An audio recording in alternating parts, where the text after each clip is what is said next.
Hello everyone, welcome back to another video. Today we are looking at a Year 6 SATs reading comprehension, specifically from 2022. Now, this text is about a young girl called Penelope who describes an unusual experience in her home. The story takes place in the early 20th century before electric lights were common in most households. The title reads, A Traveller in Time. So that's an interesting title. So we can already start looking at the clues of what the text will be about. A traveler in time. So again, it creates a sense of enigma. It creates a sense of mystery. Who is this traveler? And are they going to be revealed, or will it remain a mystery? So it begins.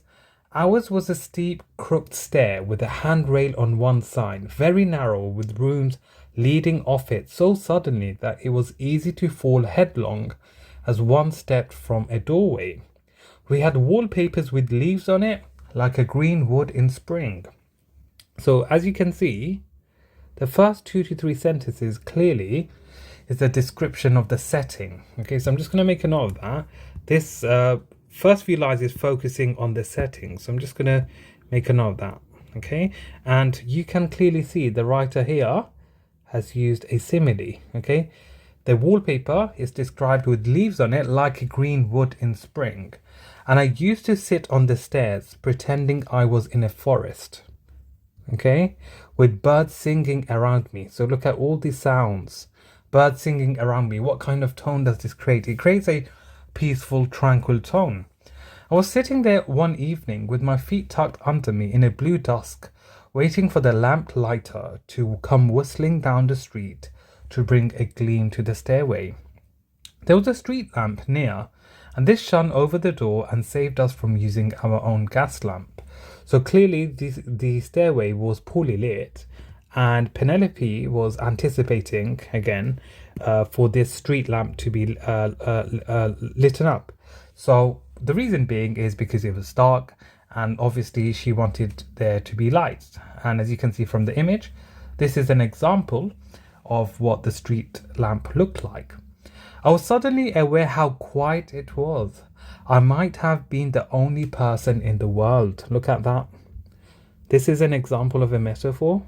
A metaphor is a form of exaggeration. She is showing and telling us how quiet it was. It was extremely quiet.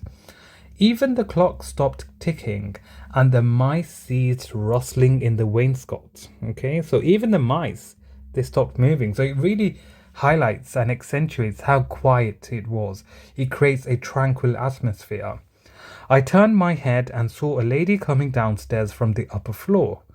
She was dressed in a black dress which swept round her like a cloud. Again, look at the use of the simile. And at her neck was a narrow white frill which shone like ivory.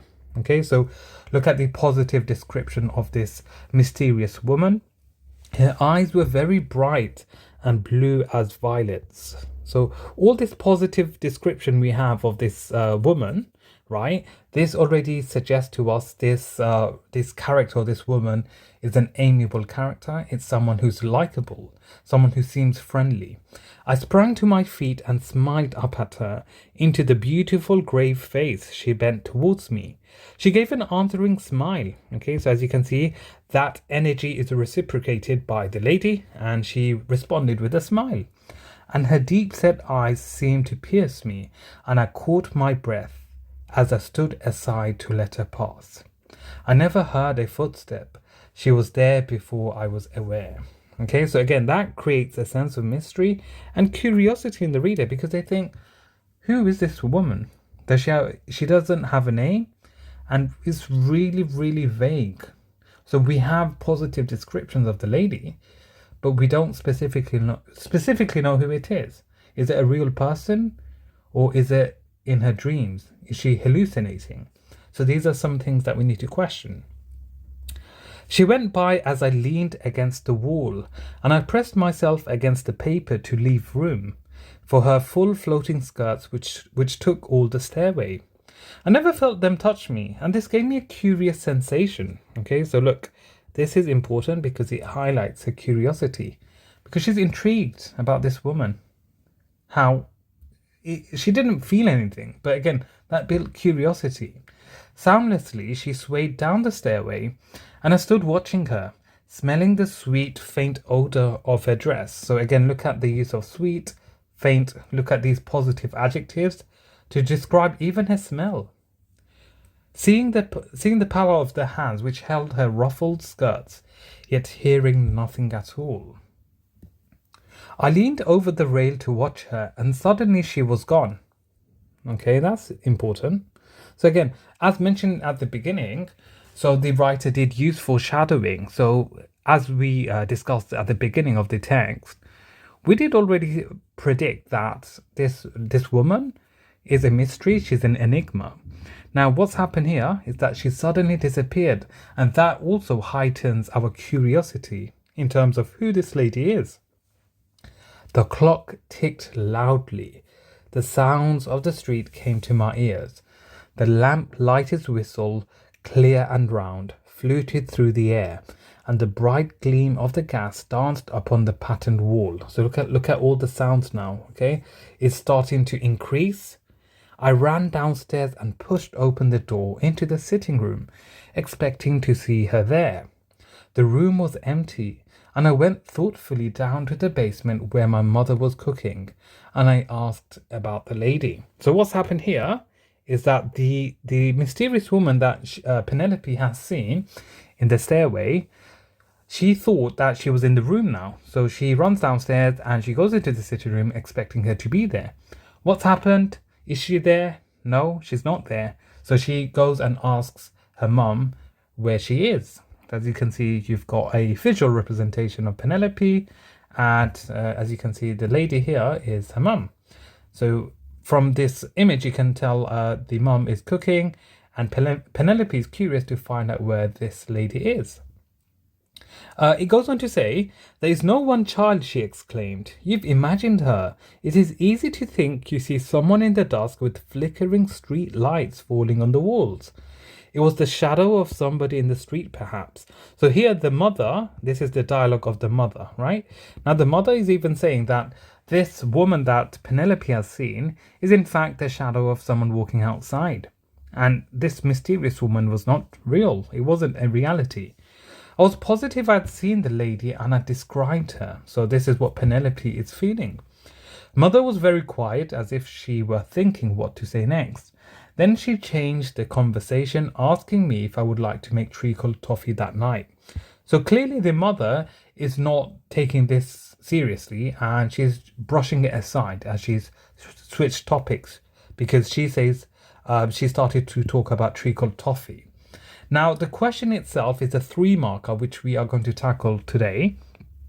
Now, question 33 reads the following. Think about the whole text. Very important, okay? It's about the whole text. So we need to look at quotation throughout, the beginning, middle, and end.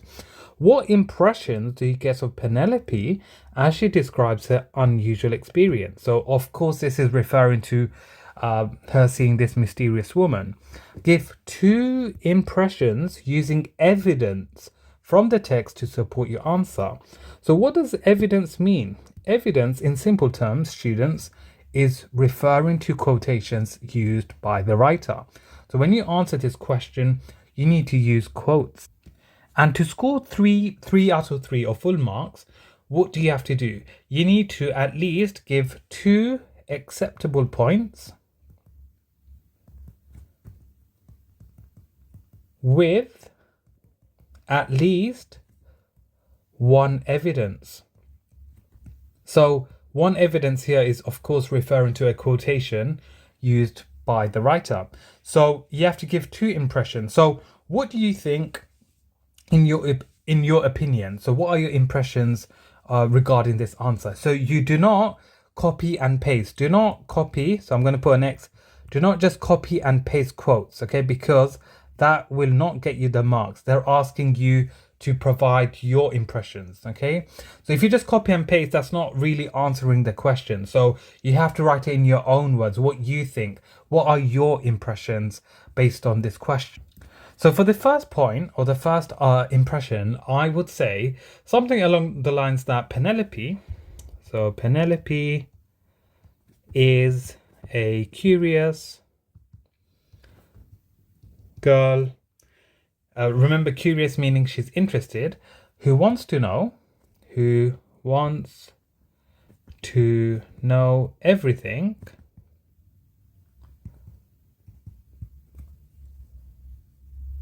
that is going on. Okay, so if you wrote something along those lines, that would get you the mark. Okay, so I've provided one impression and written an answer using my own words, so that's absolutely perfect. And remember, to secure the three out of 3, you need to give 2 acceptable points, so that's of course already 1 we've given.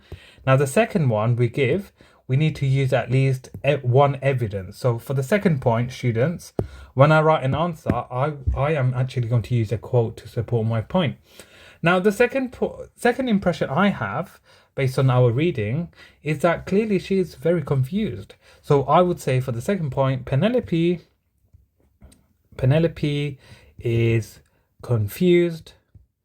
Now remember what I said before, when you provide the second point, you need to use evidence, as highlighted here, evidence. So evidence is a quote. So based on the quote, or based on the reading we've done, I need to flick back and find a quote from the insert, from the text, that I can use to support my answer.